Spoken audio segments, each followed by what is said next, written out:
What if a woman's only weapon was her pen, and she used it to change the world? Before women could vote, before they could study freely, hold office, or speak in court, some did something even more radical. They wrote. They wrote themselves into history and refused to be erased. This is the story of the women who picked up the pen when power said they couldn't. In the 1400s, when Europe was still deep in its medieval mind, Christine de Pizan became the first woman in Europe to make her living as a writer.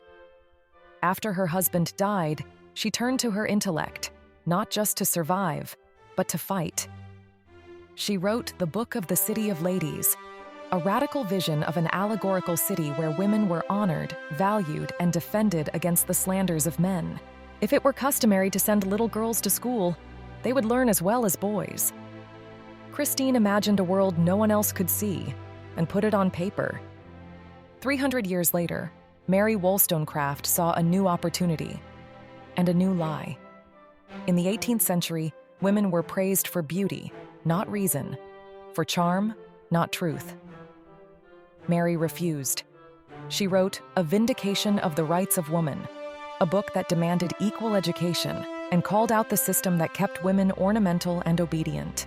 I do not wish women to have power over men, but over themselves. Her voice was called scandalous, even unnatural. And yet, her ideas would echo through generations. Across the sea, during the French Revolution, another woman refused to write quietly. Olympe de Gouges took the boldest document of the age, the Declaration of the Rights of Man, and rewrote it. She replaced every man with woman. The Declaration of the Rights of Woman and the Female Citizen was a direct challenge to the revolution that had forgotten half its people. Woman is born free and remains equal to man in rights. For her pen, Olympe paid the ultimate price. She was executed in 1793, but her words still march on. In the English courts of the 1600s, Margaret Cavendish was mocked, sidelined, and ignored. So she wrote even louder. A scientist, philosopher, and the first woman to publish under her own name, she dreamed up utopias, questioned science, and even wrote what some consider the first piece of science fiction. I am not covetous, but as ambitious as ever any of my sex was. Margaret's books weren't just imaginative, they were revolutionary.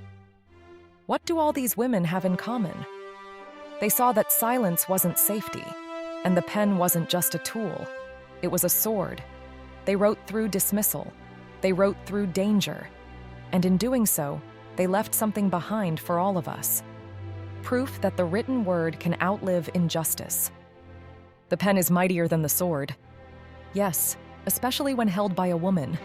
Which of their stories speaks to you? Let us know in the comments. And subscribe for more voices they tried to erase. This is Voices of Courage.